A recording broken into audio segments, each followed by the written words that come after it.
Hello, welcome back to lecture 3 for unit 4 on the trunk. So now we're going to talk about some breathing muscles. That's what we're talking about now. So the first of our breathing muscles that we're going to talk about are actually not our primary breathing muscles, but they're on the list. So here we are.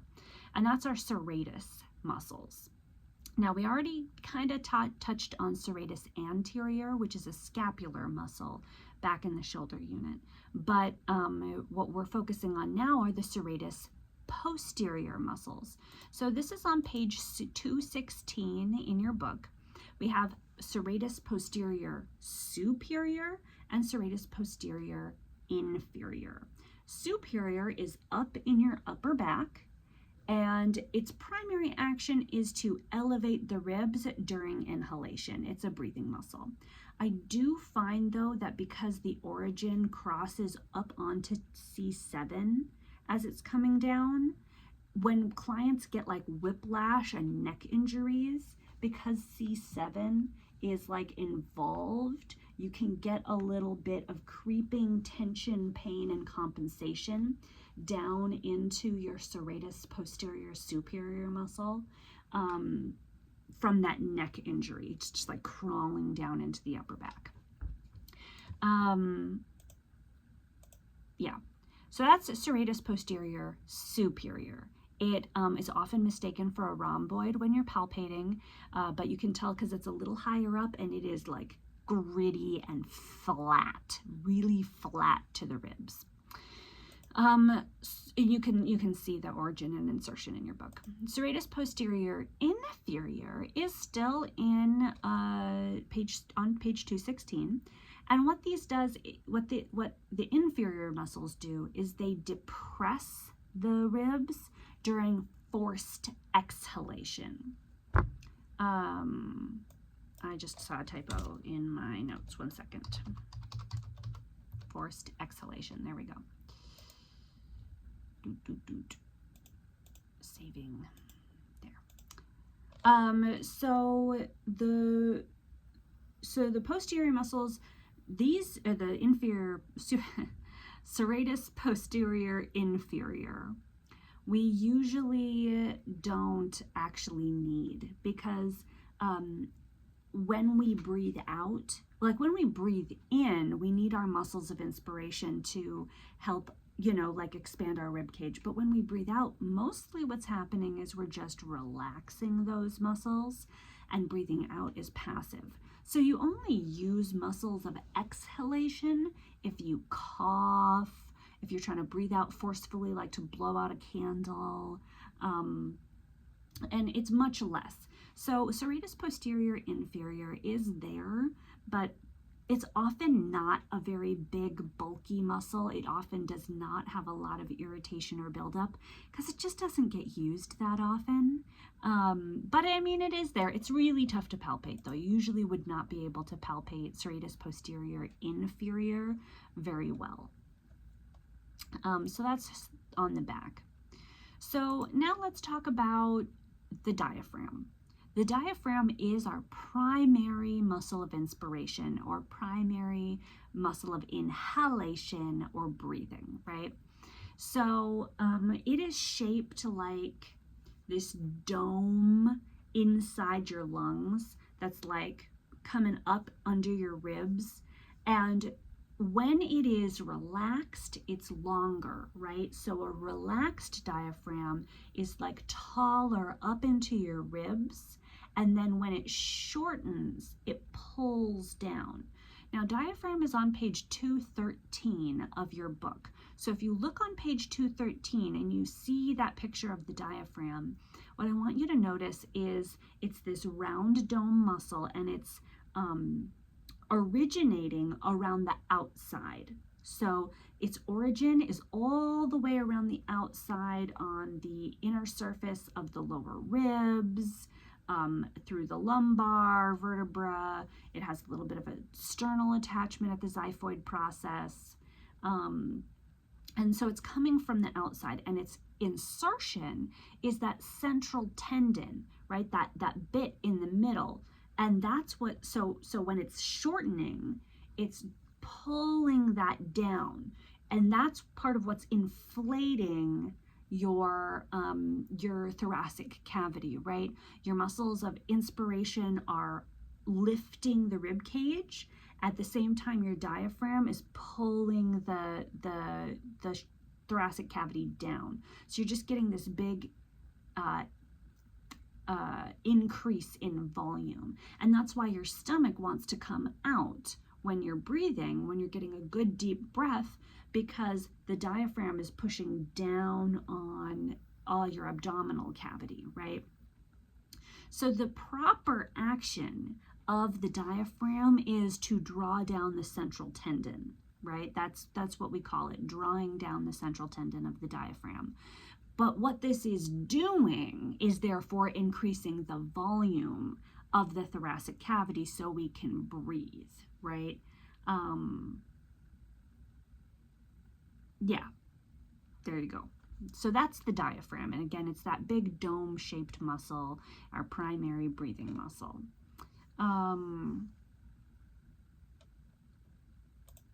So also one of our breathing muscles are the intercostals. And that would be the muscles. I don't really have I don't have a full skeleton in here. But the muscles of in the intercostals, between, costals refers to the ribs. So the intercostals are the muscles that go in between the ribs. I can just grab a couple of ribs. Here we go.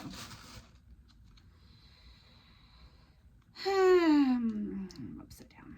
Here we go. So you have your ribs going through your rib cage, and your intercostals are going right between. So they're going from the superior part of the one below up to the inferior part of the one above in this little space between the ribs.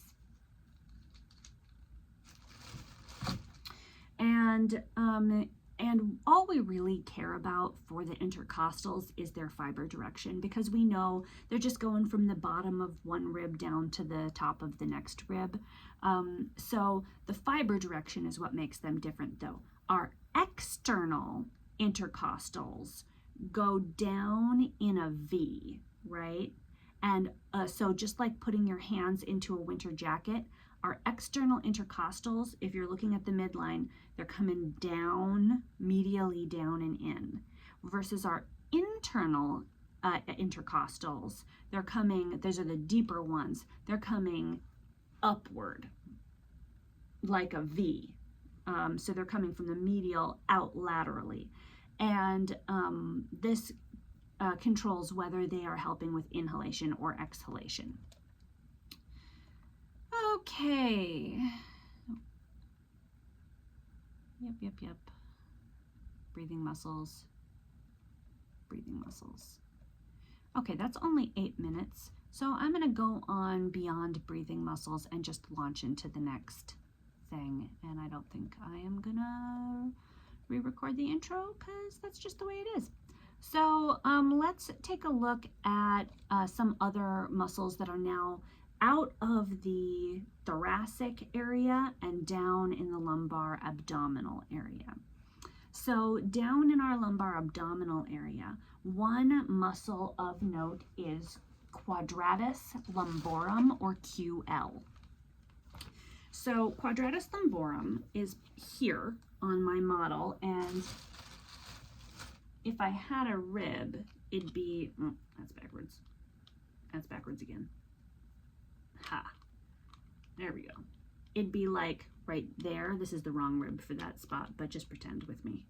Here we go. So it's coming from the rib and the transverse process down to the iliac crest of the pelvis. And it's so deep in the body that anatomists like to argue as to if it's the back of the abdominal wall coming around or if it's a true back lumbar muscle. I'm in camp lumbar, but you're free to disagree with me if you like.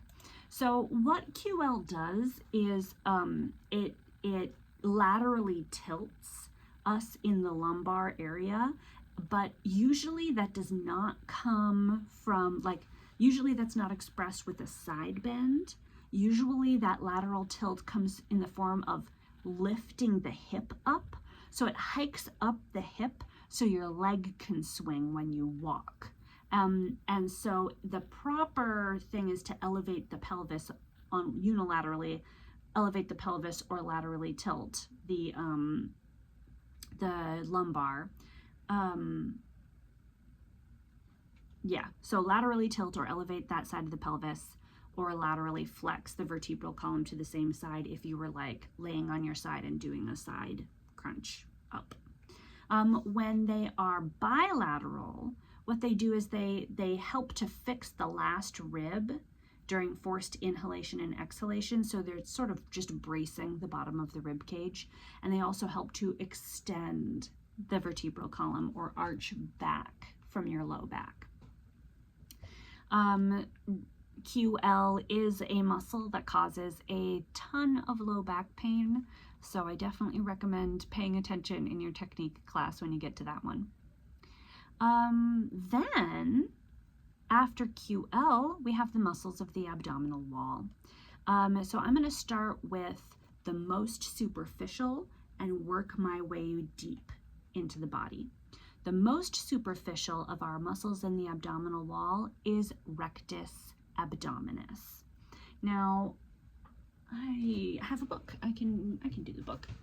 Rectus abdominis, which is on page 210 in your book. I'm going to get there myself. There we go. So rectus abdominis is this one right here. And it is that superficial abdominal muscle that gives you like the cans in your pack if you have like a 6-pack or an 8-pack. One thing I want to point out about rectus abdominis is that what's creating the division between the cans in your pack are these fascial, these little fascial divisions. That is genetic. So if you are doing exercise, now how visible they are is fitness related, but how many cans you have in your pack is genetic. So you may have seen someone who's got like 4 on one side and 3 on the other, so they have like not a symmetrical rectus abdominis. That has nothing to do with the way they've exercised. It just has to do with where these fascial divisions happen to be on that person. Similarly, this guy has like a 1, 2, 3, 4, 5, so like a 10-pack here. But whether you have a 6-pack or an 8-pack or it's different from one side to the other, that's just genetic of where those fascial divisions are as they run along that muscle. So yeah, its action is to flex the vertebral column, so it helps to bring you forward into like a sit-up position. It can also pull up on the pelvis, therefore like tipping the bowl of the pelvis posteriorly because it's pulling the front up. So that's the most superficial one. Next we have external obliques. Internal, external. So you can see external obliques again are coming down from the ribs towards this fascia, and they're coming down in a V. That is the exact same fiber direction as the intercostals. The obliques of the abdominal wall and the intercostals between the ribs have the same fiber direction from external to internal, and they do have continuous fibers. So external obliques, unilaterally, if you flex only one side, then they can rotate the vertebral column to the opposite side because they're anchoring in the middle, going up and back. So they're going to pull that attachment in the back around forward. So if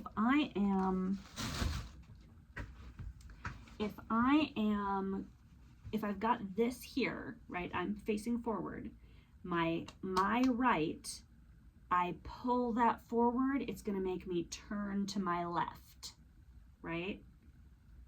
So this is how, because of that diagonal fiber direction, this is how they they help rotate to the opposite side. And that is the opposite of the internal obliques, right? We're going superficial to deep, rectus abdominis, then external obliques. Deep to those are the internal obliques. Internal obliques go up like a V. Here's my picture. This is a weird picture of the internal obliques. This is not my favorite picture ever, but it's here on page 211. And you can see they're going, maybe you can't see. I don't know. Can you see that? Whatever. Just look in your book. So, so these are going to come down and in, up and out like a V, not down and in. Internal obliques go up and out like a V. And so they are going to, in addition to laterally flex and whatnot, they're going to rotate the vertebral column to the same side, right? Because if I'm coming up and I, dang it, down, in, up and out, if I rotate that, I don't know if I can see this very well, but it's because of the angle, you guys, okay? It's because of the angle, and my hands don't really like go that way very well. But these are originating out and grabbing, oh, maybe I can do, no, that's the opposite.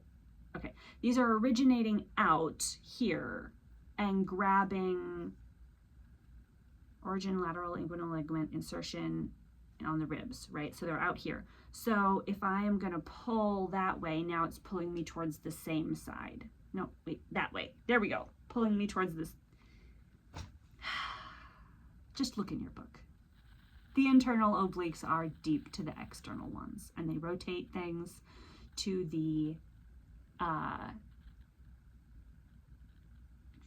same side because of the fiber angle. Maybe I'll do a better video than this in the future years. Okay, next one anyway, the deepest one of the abdominal muscles is transverse abdominis. Transverse abdominis comes around us like a belt, and it compresses the abdominal contents, right? So it just like increases that pressure, there's my little dude, around the middle and like tightens up here. So when you like suck it in your stomach, you're using transverse abdominis mostly. Okay, so honorable mention to pyramidalis, which is a little tiny muscle division kind of connected to rectus abdominis. 20% of people don't even have one, but its action is to tense the linea alba. So it's coming up from the bottom in a triangle like a pyramid, and pyramidalis is coming up from the pubic bone up to that central division, that medial division of rectus abdominis, dividing it into left and right. And that line is called the linea alba. So the linea alba is the fascial structure that divides rectus abdominis into its left and right halves. And pyramidalis is not in that picture. Pyramidalis is on page 211. Oh, I see. It's just got this tiny little honorable mention right there, just right at the bottom. And its action is to tense the tense the linea alba. Jeez.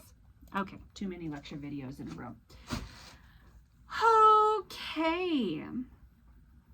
I do want you to be familiar with the order of the abdominal wall. So if we're starting from the deepest, we start with transverse abdominis, then the internal obliques, then the external obliques, and then rectus abdominis is the most superficial. All right. So that is your final lecture video for this unit. Go ahead and turn in your assignments and then take your quiz when it opens. Thanks, guys.